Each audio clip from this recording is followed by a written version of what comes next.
नमस्कार, मैं हूं विद्यासागर। स्वागत है आप सभी का। और इस वक्त एक बड़ी खबर गाजियाबाद से आ रही है। आपको बता दें कि मेरठ मंडल के कमिश्नर सुरेंद्र सिंह और आईजी पुलिस प्रवीण कुमार पहुंचे हैं।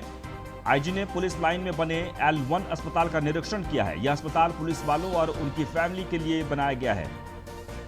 तो आईजी ने पुलिस लाइन में बने L1 अस्पताल का निरीक्षण किया है। यह अस्पताल पुलिस वालों और उनकी फैमिली के लिए बनाया गया है। डीआईजी गाजियाबाद अमित पाठक के प्रयासों को आईजी ने सराहा है। तो मेरठ मंडल के कमिश्नर सुरेंद्र सिंह और आईजी पुलिस प्रवीण कुमार पहुंचे हैं। आईजी ने पुलिस लाइन में बने L1 अस्पताल का निरीक्षण किया है। यह अस्पताल पुलिस वालों और उनके परिवार वालों के लिए बनाया गया है। और यादराम भारती जुड़ गए इस वक्त हमारे साथ, हमारे संवाददाता यादराम भारती। इस वक्त जो तस्वीर आ रही है गाजियाबाद से, जो खबर आ रही है, आप बताइए विस्तार से कि कौन कौन वहां पहुंचे हैं। देखिए, आईजी प्रवीण कुमार और मेरठ मंडल के जो कमिश्नर हैं सुरेंद्र सिंह, वो यहाँ पर पहुंचे हैं, जहां पर पुलिस लाइन के अंदर जो एक L1 का अस्पताल बना है, जो कि डीआईजी अमित पाठक हैं, गाजियाबाद एसएसपी भी हैं, उनके सराहनीय प्रयास से बना है। सबसे बड़ी बात मैं बता दूं कि आपको कोरोना की चाहे पहली लहर हो चाहे दूसरी लहर हो, पुलिस कर्मी जो है वो सबसे फ्रंटलाइन वर्कर रहे और ज्यादातर मौकों पर वो हमेशा आमने सामने दिखाई दे। ऐसे में उन पर जो खतरा है वो सबसे ज्यादा है। इसीलिए गाजियाबाद के जो अस्पतालों की स्थिति है, बेड नहीं मिल रहे, किल्लत चल रही है, उन्हीं सब बातों को ध्यान में रखते हुए पुलिस लाइन के अंदर एक L1 स्तर का जो अस्पताल है वो बनाया गया है, जो कि डीआईजी और एसएसपी अमित पाठक है, उनके प्रयासों से बनाया गया है। उसी को देखने के लिए आईजी प्रवीण कुमार और कमिश्नर सुरेंद्र सिंह वो यहाँ पर पहुंचे और साथ ही जो कर्फ्यू ग्रस्त इलाके हैं वहां पर भी इन अधिकारियों ने दौरा किया है। और फिलहाल जो अस्पताल है उसको देखकर काफी संतुष्टि जो आईजी हैं और जो सुरेंद्र हैं मेरठ कमिश्नर, उन्होंने जताई है। जी किस तरीके का अस्पताल बना है ये? देखिए, ये अगर कैटेगरी की बात करें तो L1 कैटेगरी का ये हॉस्पिटल है, जहां पर ऑक्सीजन होगी, बेड होगा और तमाम वो प्राथमिक सुविधाएं होंगी जो कि कोरोना में लड़ने के लिए पुलिस वालों की मदद करेंगी। और साथ ही इस तरीके से जो किल्लत है अस्पतालों की बेड की किल्लत है, उसको लेकर भी ये सोचकर ध्यान में ये अस्पताल बनाया गया, जिससे कि जो परिजन है पुलिसकर्मी है, उनको किसी प्रकार की दिक्कत ना हो। जी चलिए, बहुत बहुत शुक्रिया। तो एक बार आपको फिर से बता दें कि L1 अस्पताल का निरीक्षण करने के लिए पहुंचे हैं। गाजियाबाद की व्यवस्था चुस्त।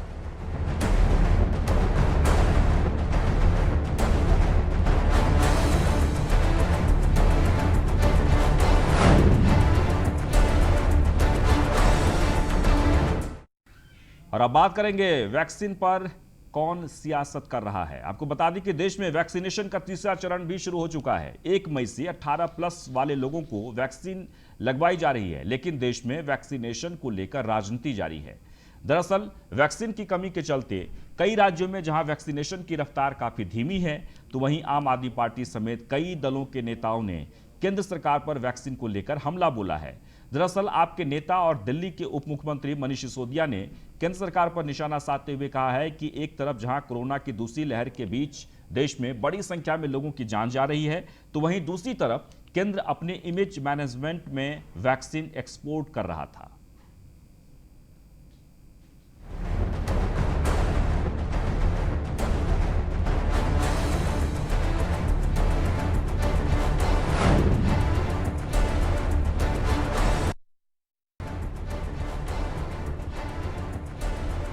कोरोना की जंग में पीएम मोदी ने वैक्सीनेशन को बड़ा हथियार माना है, लेकिन दिल्ली समेत कई राज्यों की सरकारों ने वैक्सीन की कमी का हवाला देकर केंद्र सरकार से वैक्सीन आपूर्ति बढ़ाने की मांग की है।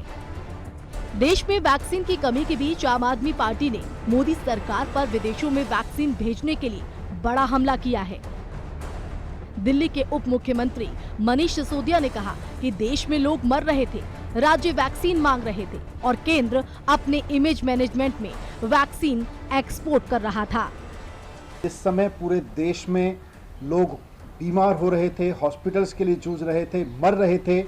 शायद ही देश का कोई घर ऐसा बचा होगा जहां खुद अपने घर में या उनके आसपास के घर में कोई व्यक्ति बीमार ना पड़ा हो, बेड ना ढूंढ रहा हो या हॉस्पिटल में ना तड़प रहा हो या मर ना गया हो।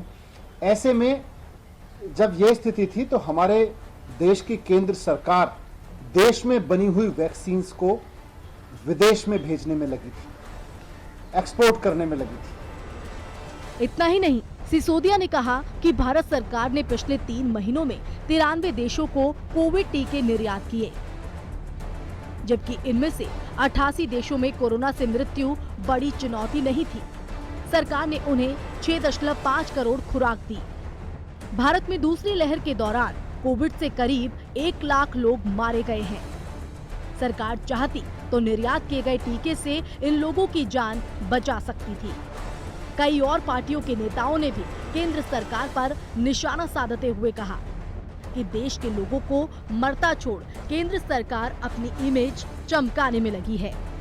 देश में वैक्सीनेशन के तीसरे चरण में 1 मई से 18 से ज्यादा उम्र वालों को कोरोना की वैक्सीन लगनी शुरू हुई है। ऐसे में पहले से ही वैक्सीन की कमी से जूझ रही राज्य सरकारों को वैक्सीन की बड़ी संख्या में जरूरत पड़ी और इसकी आपूर्ति नहीं होने पर अब विपक्ष को वैक्सीन के बहाने राजनीति करने का मौका मिल गया है। Bureau report, news 1 India. तो इस पर हम आपको विस्तार से चर्चा करेंगे, लेकिन जो तस्वीर हम इस वक्त आपको दिखा रहे हैं, ये रामलीला मैदान में जो कोविड अस्पताल बनाए गए हैं उसका निरीक्षण करने के लिए पहुंचे हैं दिल्ली के मुख्यमंत्री अरविंद केजरीवाल। आपको बता दें कि रामलीला मैदान में कोविड अस्पताल बनाया गया है। दिल्ली की जो स्थिति है, लगातार ख़राब स्थिति को देखते हुए, यानी कि मरीजों को किसी प्रकार की कोई दिक्कत न हो, अलग अलग जगहों पर कोविड अस्पताल का निर्माण किया जा रहा है। और इसी कड़ी में दिल्ली के रामलीला मैदान जो अक्सर बड़े बड़े रैलियों, आंदोलन के लिए जाना जाता है, लेकिन अब यहाँ पर कोविड के इस महामारी में, यानी कोरोना की इस महामारी में कोविड अस्पताल का निर्माण वहाँ पर किया गया है और मुख्यमंत्री अपने तमाम आला अधिकारी के साथ वहाँ पर निरीक्षण करने के लिए पहुँचे हैं। आपको बता दें कि लगभग 500 बेड का ये अस्पताल होगा, जिसमें ऑक्सीजन युक्त, यानी कि सभी बेड पर ऑक्सीजन की सुविधा होगी।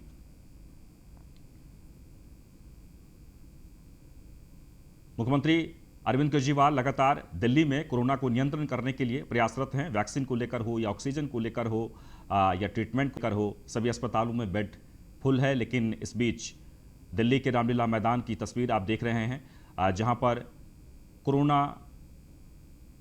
कोविड अस्पताल बनाया गया है और जो इस वक्त अस्पतालों की किल्लत है, बेड की किल्लत है, उसको ख़त्म करने के लिए अलग अलग जगहों पर कोविड अस्पताल बनाए जा रहे हैं और मुख्यमंत्री खुद ही निरीक्षण करने के लिए पहुंचे हैं।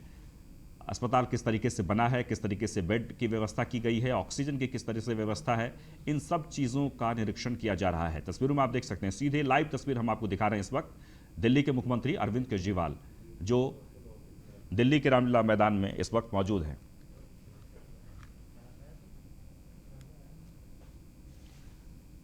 तस्वीरों में आप देख सकते हैं कोविड अस्पताल का निरीक्षण करने मुख्यमंत्री अरविंद केजरीवाल पहुंचे हैं दिल्ली के रामलीला मैदान में, जहां पर एक कोविड अस्पताल का निर्माण किया गया है और अस्थायी रूप से लगभग 500 बेड का प्रबंध है इसमें, जो सभी बेड ऑक्सीजन युक्त होगा और बहुत ही जल्द इसमें कोरोना मरीजों को भर्ती भी किया जाएगा। और चलिए अब हम चर्चा करते हैं वैक्सीन पर जो सियासत शुरू हो गई है। आपको बता दें कि दिल्ली में, खासकर दिल्ली के उप मुख्यमंत्री मनीष सिसोदिया ने यह सवाल उठाया है कि केंद्र सरकार की तरफ से इस वक्त पूरे हिंदुस्तान में जो वैक्सीन की जो किल्लत है, जो लोग छटपटा रहे हैं, लोग जो परेशान हैं, अगर ये वैक्सीन विदेशों में अगर नहीं भेजे जाते, अलग अलग देशों में नहीं दिए जाते, तो आज हमारे इतने लोगों की जान नहीं जाती, जान बचाई जा सकती थी। और इसी मुद्दे पर हम चर्चा करेंगे। हमारे साथ बीजेपी से सारिका जैन प्रवक्ता हैं बीजेपी के, वो जुड़ गई हैं। बहुत बहुत स्वागत है आपका। वहीं अतहर जैदी जो कि आम आदमी पार्टी से हैं, आपका भी बहुत बहुत स्वागत है। और पवन शर्मा जी, नेता कांग्रेस, आपका भी बहुत बहुत स्वागत है। सबसे पहले हम सारिका जैन से ये जवाब लेंगे कि आम आदमी पार्टी की तरफ से या फिर और भी कई ऐसे दल हैं जो इस तरह के सवाल उठा रहे हैं, इस सवाल को लेकर आपको, सबसे पहले मैं आपको 2-3 चीज़ें बता दूं कि आप भी इस बात को मानती हैं ना कि हिंदुस्तान में वैक्सीन से लेकर मेडिसिन, ऑक्सीजन, इन सब चीज़ों की किल्लत है। तो जो विरोधी पार्टियों ने जो सवाल उठाया है वो कितना वाजिब है? देखिए, मैं ये बोलना चाहूंगी कि केंद्र सरकार जो बाहर से मदद मंगा रहा है, शायद जो केंद्र सरकार ने वैक्सीन बाहर भेजी थी उसी का एक रूप है कि बाहर के देश हमारी मदद कर रहे हैं। आज हर देश से बाहर से कुछ ना कुछ हमारे लिए सुविधाएं आ रही हैं, चाहे वो लिक्विड ऑक्सीजन हो, दवाइयां हो, या वेंटिलेटर्स हो, कुछ भी हो, बाहर के देश भी हमारे साथ पूरा हाथ मिला रहे हैं। तो ये एक व्यवहारिकता बनती है कि कहीं ना कहीं हमें ये सब चीजें अपने साथ करनी पड़ती हैं। हम पड़ोसी भी होते हैं तो एक दूसरे की मदद करते हैं, तो सामने वाला भी हमारी मदद करता है। तो आज केंद्र सरकार की वजह से, मोदी जी की वजह से ही हमारे देश में बाहर से कुछ चीजें आ पा रही हैं।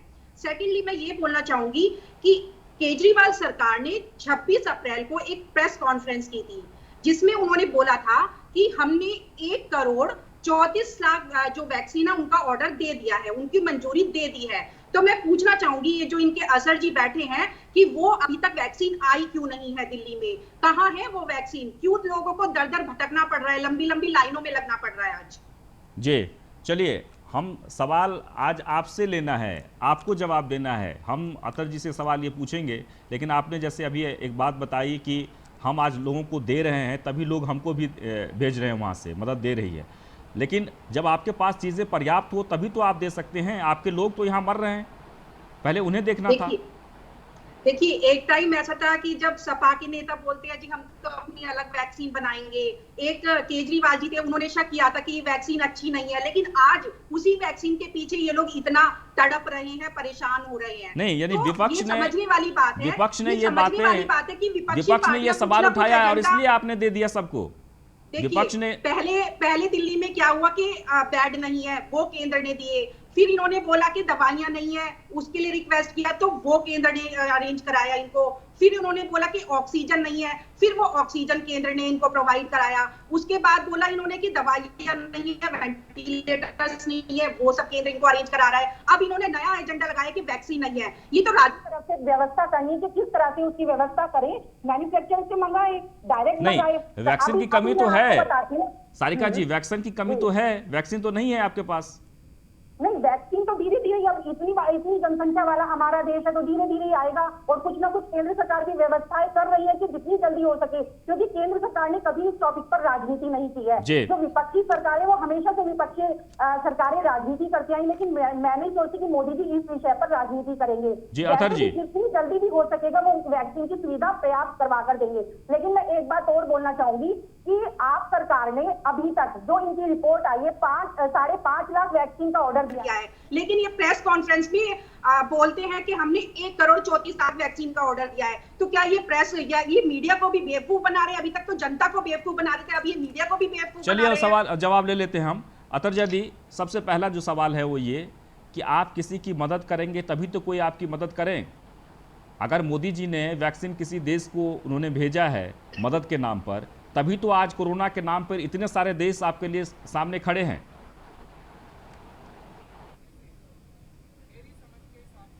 अतर जी और अरविंद केजरीवाल दिल्ली के रामलीला मैदान से कुछ कह रहे हैं। जा रहे हैं आज ही, अभी शाम तक 1,000 ऑक्सीजन सिलेंडर्स हमारे बाहर से आ रहे हैं और अगले 3-4 दिन के अंदर काफी ऑक्सीजन सिलेंडर्स आ रहे हैं और हम कई जगह पे ऑक्सीजन के बेड्स और नए क्रिएट कर रहे हैं। तो जो बीच में कुछ दिनों के लिए बेड्स की कमी महसूस हुई थी, वो बेड्स की कमी अब महसूस नहीं होगी। तो यहाँ क्या अनुमान है कि कितनी ऑक्सीजन यहाँ खर्च होगी? 22 टन ऑक्सीजन यहाँ खर्च होगी। ऑक्सीजन के टैंक्स बाहर लगे हुए हैं, आपने देखे, और ऑक्सीजन की कमी महसूस नहीं होगी अब। सर, जिस तरह की लहर चल रही है और सरकार ने, केंद्र सरकार ने तीसरी लहर भी आ सकती है, तो क्या सरकारी मान के चले कि हमें भी उसकी तैयारियां ध्यान में रखनी, हमें तैयारियां करनी चाहिए, तीसरी लहर की बिल्कुल तैयारी करनी चाहिए। एक और हमें अपना ये जो इंफ्रास्ट्रक्चर है इसको और एक्सपेंड करना पड़ेगा।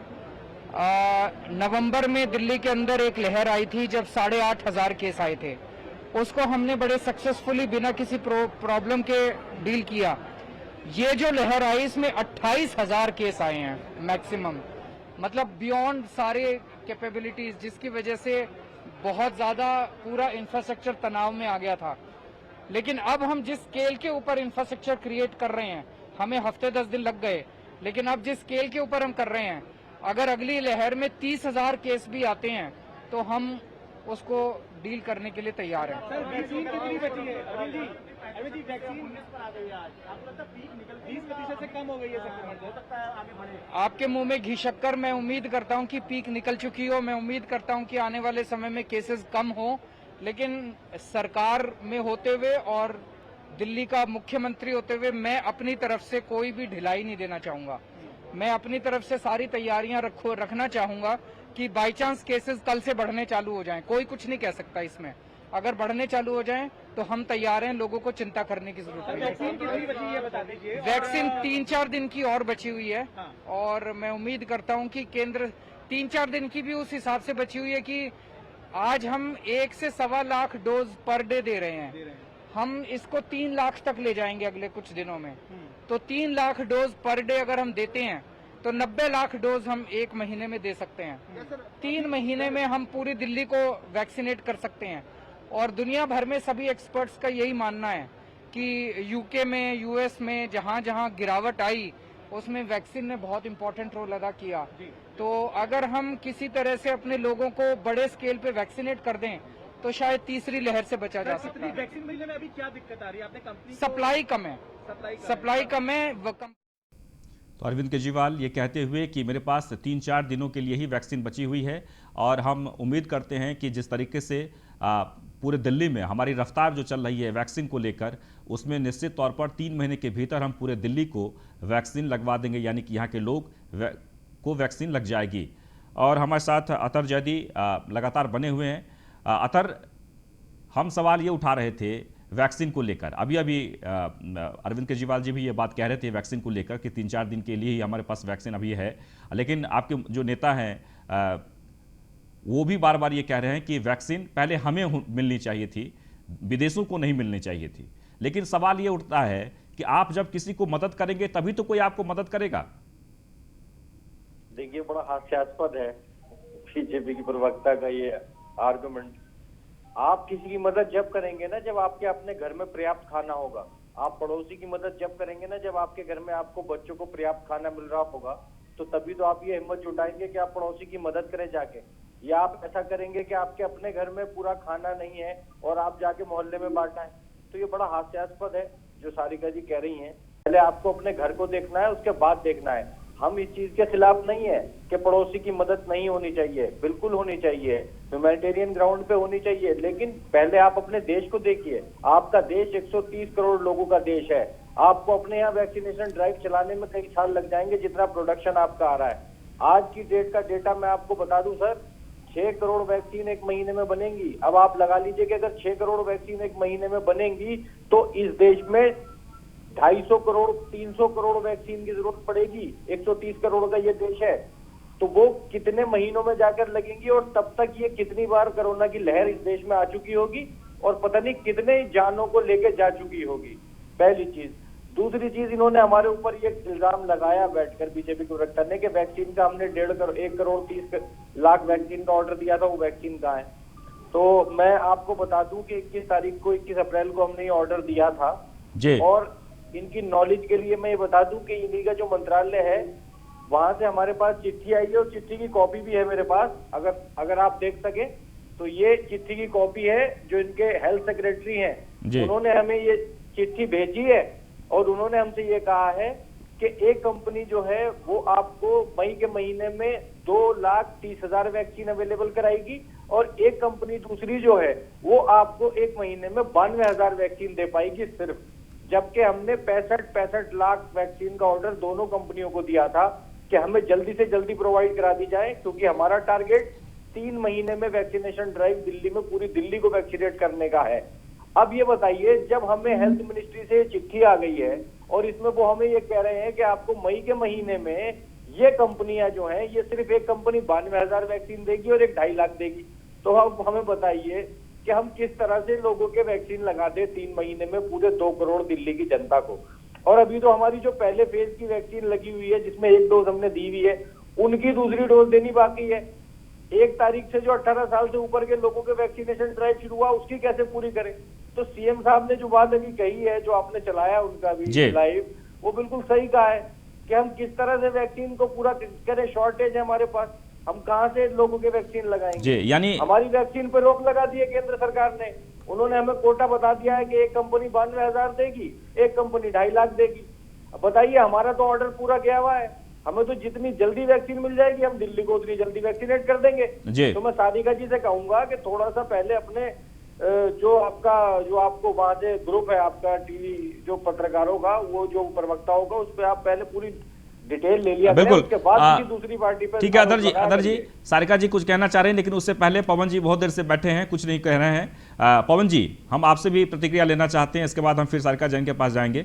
आप बताइए कि वैक्सीनेशन को लेकर जो इस वक्त सियासत चल रही है, आप सियासत भी कह सकते हैं इसको, क्योंकि लोगों को एक मौका मिला है। केंद्र सरकार ठीक है लगातार प्रयासरत है, लेकिन अगर किसी देश को केंद्र सरकार की तरफ से वैक्सीन दिए गए हैं तो उसके एवज में आपके साथ भी बहुत सारे देश ऐसे हैं जो तमाम तरह के जो संसाधन है वो उपलब्ध करा रहे हैं कोरोना से बचाने के लिए। देखिए विद्यासागर जी, जब भी देश के ऊपर ऐसी आफत आई है या ऐसी कोई समस्या आई है तो सारा विपक्ष सरकार के साथ में एक साथ मिलकर खड़ा हुआ है। लेकिन सरकार की जिम्मेदारी कि वो विपक्ष को भी अपने साथ ले, उनसे बात करे। लेकिन ये सरकार, चाहे वो कोई भी सरकार हो, इधर देखा जाए तो क्योंकि आम आदमी पार्टी तो कांग्रेस को यहाँ विपक्ष मानता ही नहीं है, और जबकि होना ये चाहिए कि चाहे विपक्ष में पार्टी में उसके पास में चाहे सीटें हो या ना हो, विपक्षी सदस्यों को बुला के बात करनी चाहिए। ये इवेंट मैनेजमेंट में हजारों करोड़ रुपए खर्च कर देते हैं। केजरीवाल जी ने, अभी आपने देखा होगा, बीच में अक्टूबर नवंबर में 125 करोड़ रुपए की इवेंट मैनेजमेंट में खत्म कर दिए। ऐसे ही मोदी जी जो है अपनी ब्रांड, अपनी वैल्यू बढ़ाने के लिए अपना कुछ इवेंट मैनेजमेंट करते रहते हैं। दोनों एक ही थाली के चट्टे बट्टे हैं, इनको काम कम करना है और दिखावट ज्यादा करनी है। अगर देखा जाए तो आज अगर हिंदुस्तान ऑक्सीजन सप्लाई में, ऑक्सीजन मैन्युफैक्चरिंग में सबसे नंबर 1 देश है, और आज हम उसी ऑक्सीजन की किल्लत को सहन कर रहे हैं। क्यों? क्योंकि ये मिसमैनेजमेंट था। अक्टूबर में जनवरी में मोदी जी ने इसको कोविड फ्री कर दिया हिंदुस्तान को, कि हमने कोविड से जंग जीत ली है, जबकि उस टाइम पे केसेस बढ़ रहे थे और मोदी जी वहां पे अपना ब्रांड वैल्यू बढ़ाने के लिए, अपने आप की वाहवाही लुटाने के लिए, वर्ल्ड के अंदर अपना आप को छाने के लिए ये सब बातें कर रहे थे, और उसी टाइम पे एक्सपोर्ट किया जी। तो बहुत बहुत शुक्रिया आप सबको हमारे इस कार्यक्रम में जुड़ने के लिए।